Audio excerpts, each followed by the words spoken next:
একজন কুখ্যাত ব্যাংক ডাকাত, তার গাড়িতে চড়ে যারা রিসিপশন নেবে তাদের দ্বারা আপনার সরকার বাংলাদেশের জনগণকে কিছু দিতে পারবে না। প্রিয় দেশবাসী, আমরা চেয়েছিলাম জনগণের সকল সমস্যার সমাধান সংসদে হোক, সরকার চায়নি। আমাদেরকে তারা ঠেলে দিয়েছে জনগণের কাতারে। যদি গণভোটের রায় মেনে নেওয়া হতো, আজকের এই বিভাগীয় সমাবেশের প্রয়োজন হতো না, এতগুলো মানুষকে ত্যাগ স্বীকার করে এখানে আসতে হতো না। আপনারাই বাধ্য করেছেন। সংসদে আমরা এই দাবি উত্থাপন করেছিলাম, আলোচনা হয়েছে, আপনারা ফেলে দিয়েছেন, জনগণকে অপমান করেছেন। আমরা সেদিনে বলেছিলাম সংসদে কথা বলতে মাননীয় স্পিকারের অনুমতি প্রয়োজন হয়, মাননীয় স্পিকারের রুলিং এর প্রয়োজন হয়। যেহেতু এখানে আমরা সুবিচার পাইনি, আমরা এখন জনগণের সংসদে চলে যাচ্ছি।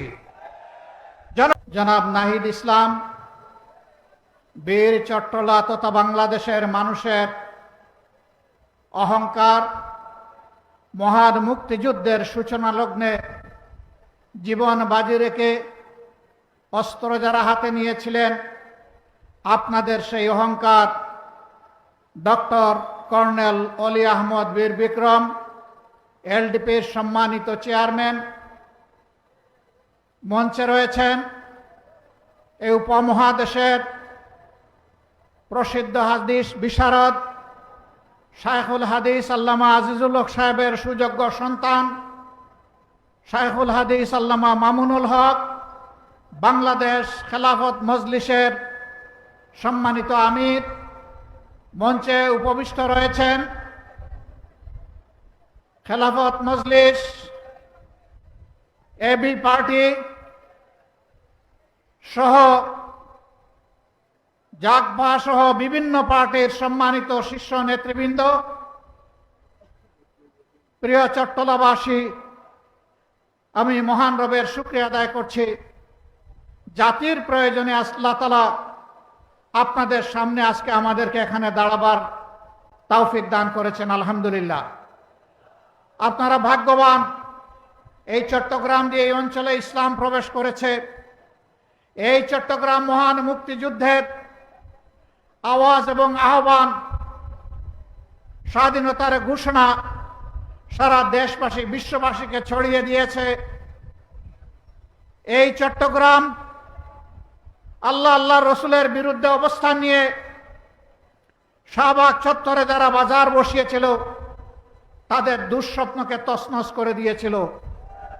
হেফাজতে ইসলামের আহ্বানে এই চট্টগ্রাম আরো গর্বিত। বর্তমান সরকারের আমলে সর্ববিষয়ে বিশারদ একজন সর্বমন্ত্রীও আপনারা পেয়েছেন। সত্যি আপনারা ভাগ্যবান। এইরকম আর একটা জেলা নাই যে এক মন্ত্রী সকল মন্ত্রণালয় চালায়, এমনকি প্রধানমন্ত্রীর কথাও তাকে বলতে হয়। আমার একটু কষ্ট লাগে না, নিজেদের সন্তানকে বুয়া বলতে নাই, আরে নিজের ছেলে কানা হলেও তো পদ্মলোচন। সম্মানিত বন্ধুগণ, আমার কষ্ট লাগে মাননীয় প্রধানমন্ত্রীর জন্য। তার আশেপাশে কাদেরকে উনি বসিয়েছেন? উনি কুমিল্লায় এসে এপিজেড দেন, ফরিদপুরে গিয়ে সয়াবিন তেল দেন, তিনি দিনাজপুরে গিয়ে আম উপহার দেন, সিলেটে গিয়ে ৯.৫ ঘন্টা উপহার দেন, সংসদে গিয়ে প্রাথমিক বিশ্ববিদ্যালয় উপহার দেন, আর কক্সবাজারে এসে বলেন যে বিরোধী দল এই বাজেটে মাদক এবং ধূমপান জাতীয় দ্রব্যের ট্যাক্স বাড়ানো হয়েছে বলে বিরোধী দল তার বিরুদ্ধে প্রতিবাদ করে মিছিল করেছে। মিথ্যা, ভুয়া।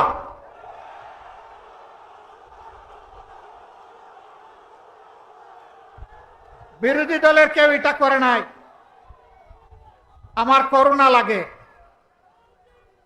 প্রধানমন্ত্রীর এই পদটা রাষ্ট্রীয় পদ, তিনি রাষ্ট্রের প্রধান নির্বাহী, তার দিকে তাকিয়ে বিশ্বের জনগণ বাংলাদেশকে হিসাব করবে।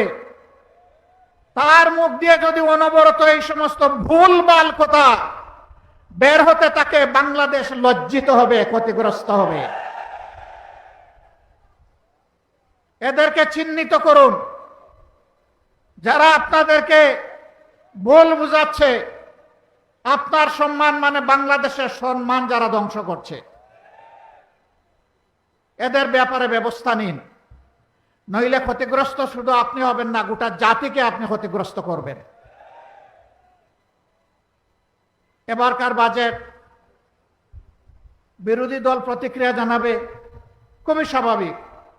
এটা গণতন্ত্রের এসেন্স, এটা গণতন্ত্রের সৌন্দর্য।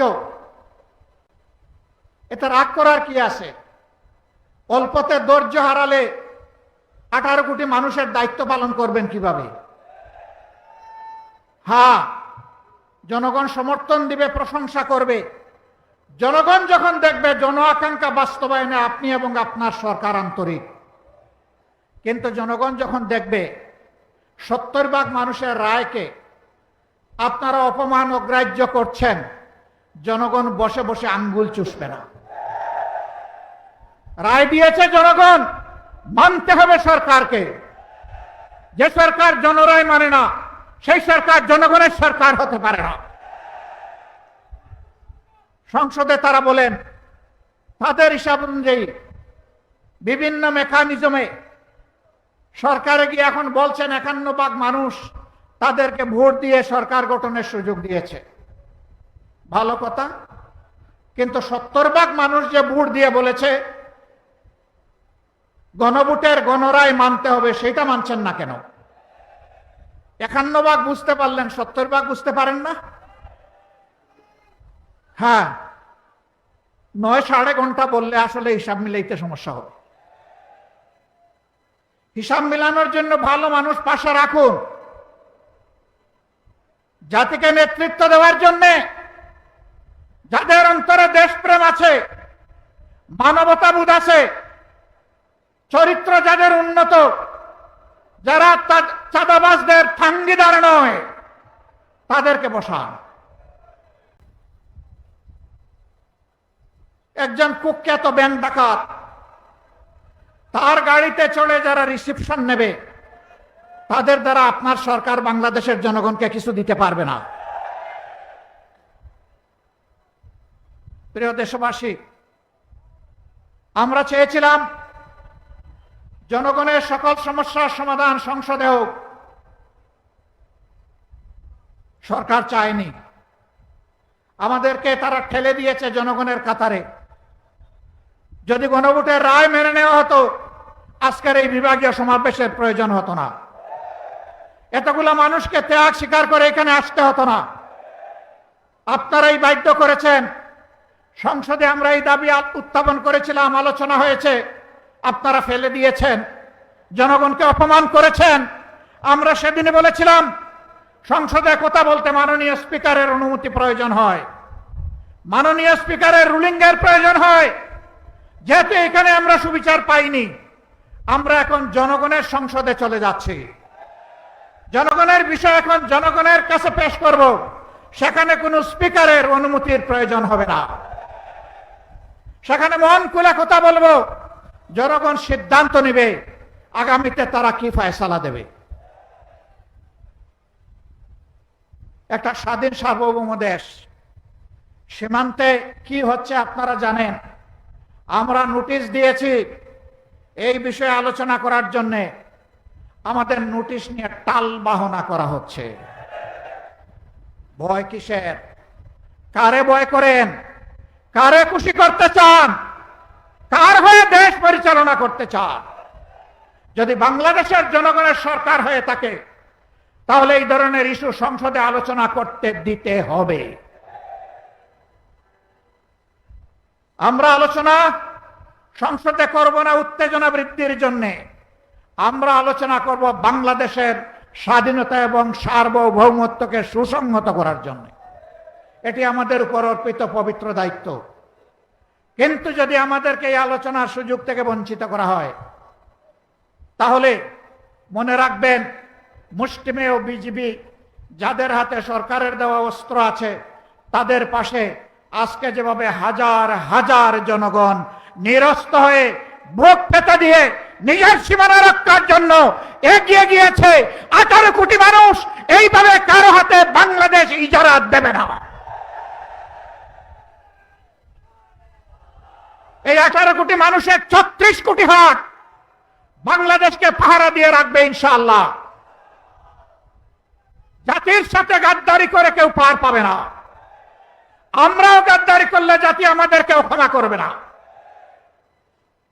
আমরা জাতিকে কথা দিয়েছি, কথা দিচ্ছি, আমরা জাতির সাথে আমরা গাদ্দারি করব না ইনশাআল্লাহ। জীবনের বিনিময় হলেও আমাদের দেওয়া কথা আমরা রক্ষা করব। সম্মানিত বন্ধুগণ, জনগণ আশা করেছিল